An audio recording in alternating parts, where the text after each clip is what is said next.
All right, so doing a quick video to talk about how I stay on track when I have crazy busy days and weeks. This week, I'm literally on Zoom calls and meetings, literally starting from 6 a.m. going till about 7 p.m. every single day this week. And so I knew on Sunday that this week was gonna be crazy. So I'm gonna share with you a couple of things that I have kept, that I bought to prepare for this week to ensure that I stay on track and stay fueled, but also to share one of my go-to recipes whenever I'm having a moment where I just need to eat something nutritious, filling, and delicious. So this week I knew that it was going to be a busy week. So what did I do? I made sure that I got some food, my veggies in bulk. So this is some of the things that I got.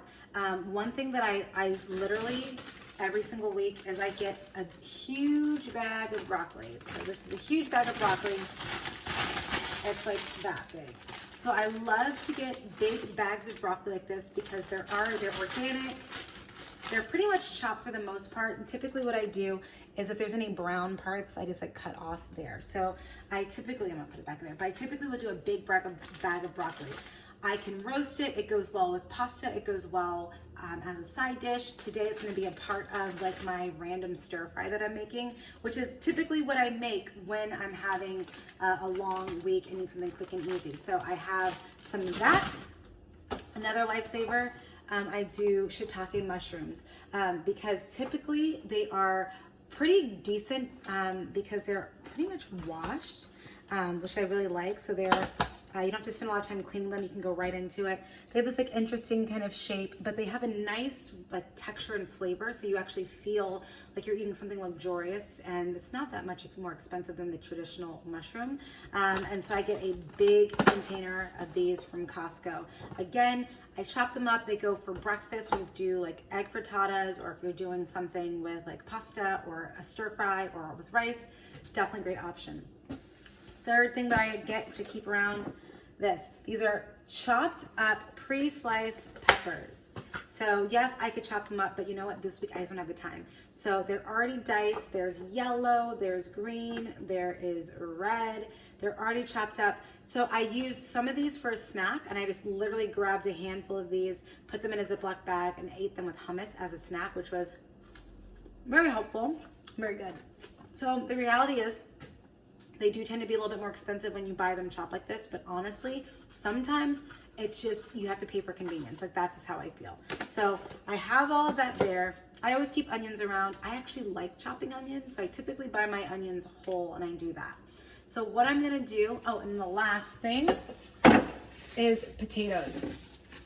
So I've been munching off of potatoes as well this week. I've been chopping them up, eating them in for breakfast a lot, but now I'm gonna use this as the carb for my dinner.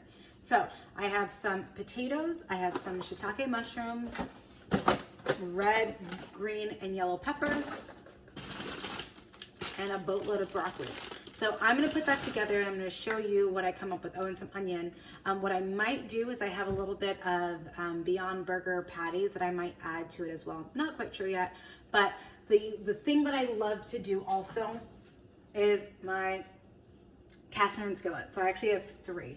I cook with them a lot. They're really, really great, especially when you're making like a hodgepodge dish. But you can also do the exact same thing with a sheet pan. So pretty much what I'm gonna do is I'm gonna chop all the vegetables or get them all ready.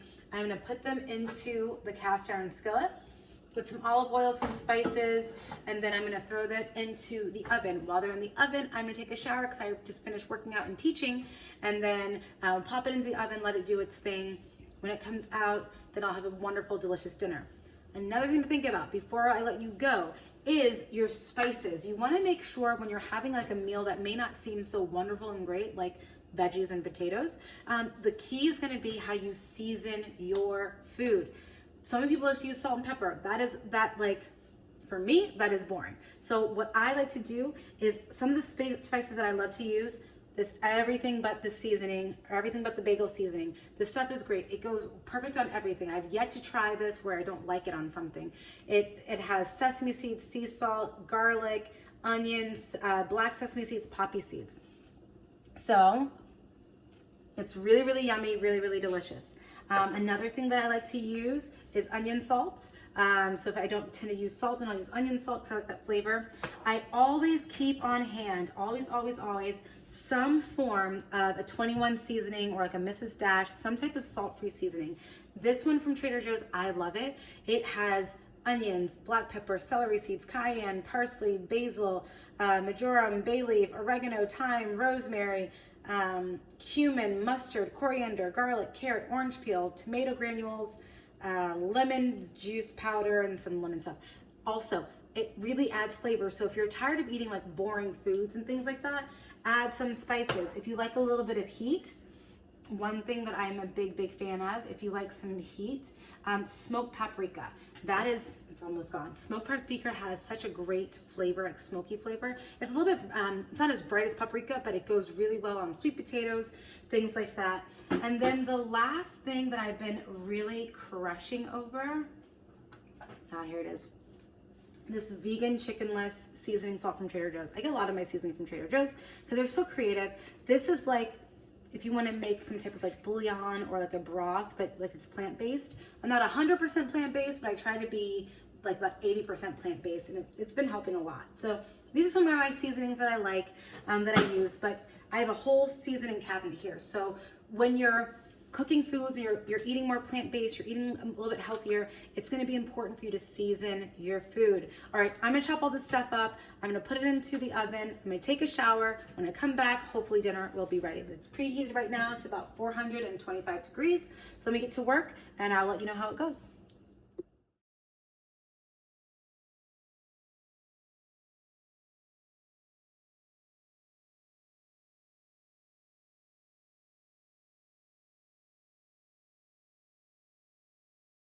Right, so while the veggies are in the oven, I decided to ground and brown up some Beyond burgers, but you can use ground turkey, ground chicken.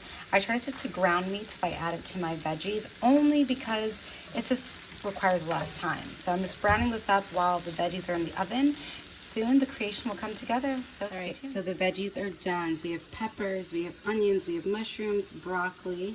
They were on the stovetop, so as I was dicing up the veggies, I put the cast iron on the stove, and with a little bit of oil, added the potatoes first. Then I did the onions, then the peppers and the broccoli. So I was doing a little bit of cooking on the stovetop, and then once all the veggies were in, put it into the oven at 415 for about 20 minutes. Here's or so. Finished product. So we just have all the veggies at the bottom, then I add about half a cup, maybe almost a third of a cup or 3/4 of a cup of the Beyond meat. And you can top it with sriracha or salsa or maybe some Greek yogurt, whatever you want. It's pretty neutrally based. You can also put like low sugar barbecue sauce or mustard, whatever you want. This is like the perfect go-to comfort meal. You have veggies, protein, and you have a little bit of carbs.